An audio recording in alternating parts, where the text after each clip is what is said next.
Are you going? Mm-hmm. Okay, so first, when flipping a gigantic pancake, you want to try to get all of the edges as loose as possible. This is kind of a long process, but it's very important in getting a good pancake flipped.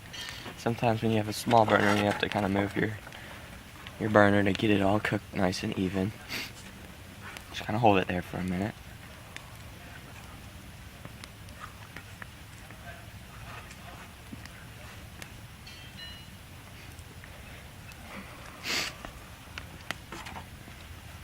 Okay.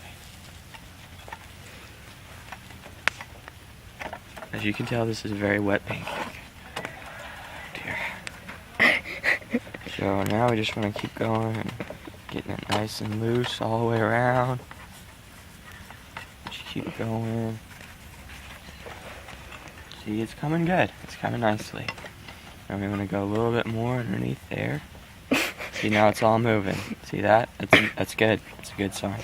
Now what is the question? Okay, now comes the tricky part.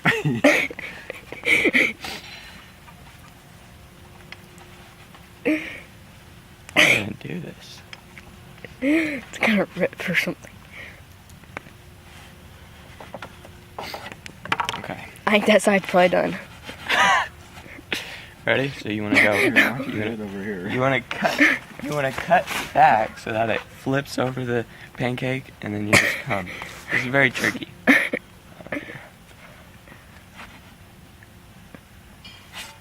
Oh! Yeah!